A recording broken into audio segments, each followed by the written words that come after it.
So, experiencing your emotions.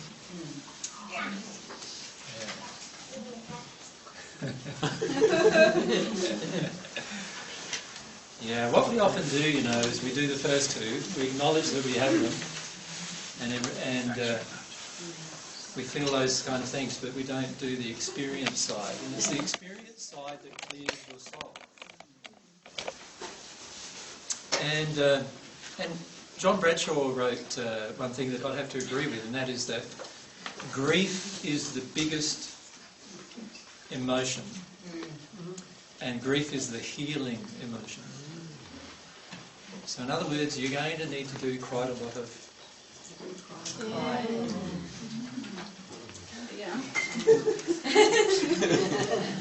Now, the thing to remember about experiencing emotion is this. Your soul is automatically built to experience emotion. So if you're not experiencing emotion, it's not because you're not capable of experiencing it, because God created you to be capable of experiencing it. The issue is that you have created blocks to experiencing your emotion. So rather than let's talking about how to feel, the truth is you already know how to feel. You already know how to feel every emotion. At the soul level, that's the way you were created. When you were born, do you think that you turned off any emotion? No. You were a baby, you had no mental conception of any emotion, did you? And yet you felt every one of them, didn't you? So what's the problem become? The problem has become how I block my emotion.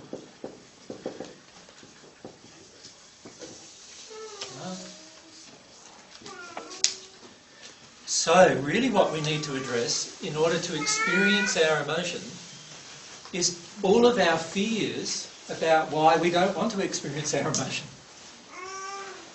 That's what we need to address. When you address all of those fears, as each fear falls away, a new emotion will pop its head up and you'll be able to feel it. Right? So what are some of your fears about dealing with emotion? People won't like me. People won't like me. Failure.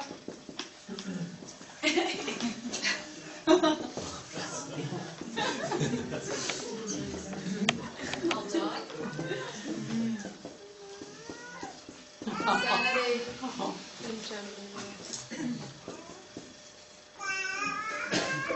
That it won't stop. Superiority. If there's something wrong with me. Embarrassment. Oh, you got lots. You're writing all these out? Because these are really good.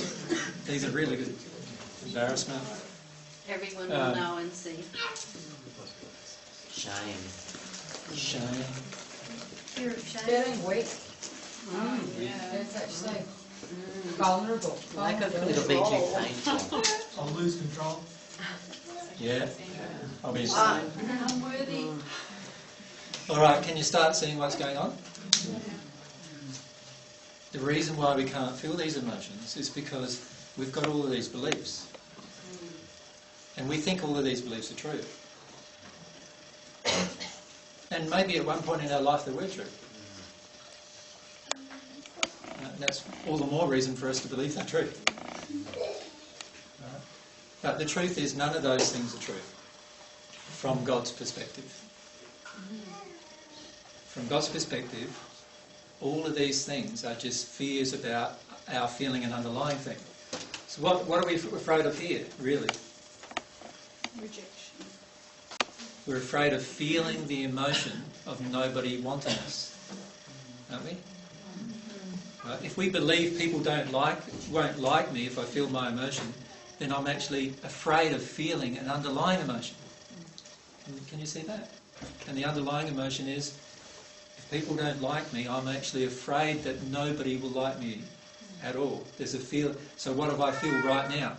I feel like nobody likes me. And I'm not letting myself feel it. Like, it's there within me, but I'm not letting myself feel it. So if I feel that, if I'm afraid of that, I need to feel that nobody likes me. I need to put myself in a place where I'm willing to feel that. If I'm afraid of that, where do I need to put myself? Into failure. Be a failure. And feel that. Feel it like you're a failure. Everything that you're afraid of. How do I do that?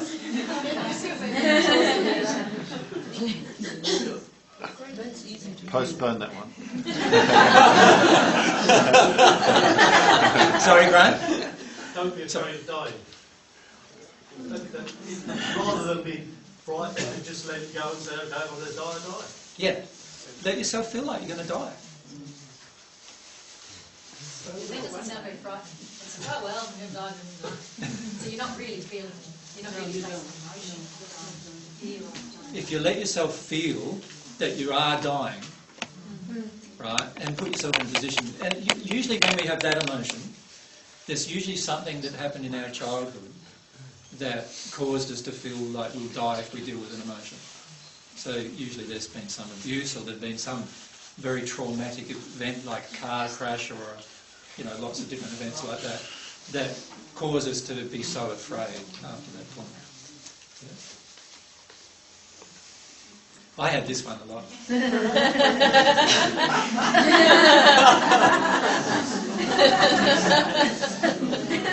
It gets projected at me all the time. What about this one? It's going to be never ending. A lot of these fears, remember what fears are? They are... So they're false expectations appearing real, right? Or we could say they're false emotions appearing real, or expectations, right?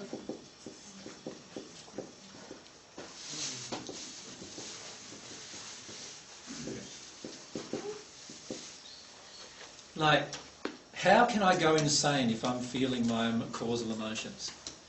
Isn't it the truth, really, that the time I'm going to be insane is when I'm not feeling my causal emotions? And how can it be never ending? Isn't it the truth, really, that I'm obviously a finite being. Only God's infinite.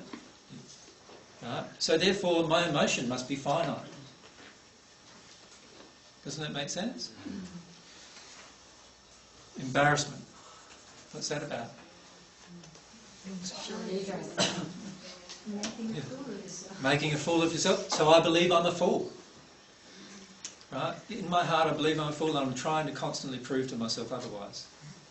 So if you block these things, how do you feel if I'm physically putting myself in the situation to feel it? Well, that's what the law of attraction is there for, to put you in the situation to feel it. The truth is that every single day, if you have this feeling within you of failure, you'll be finding already in your life you'll be attracting failure. The truth is that the law of attraction is already putting into your life absolutely everything to trigger this emotion right now. So this is why it's so important to look at the law of attraction, because the law of attraction is there to tell you what you're not dealing with right now, right today, right this moment.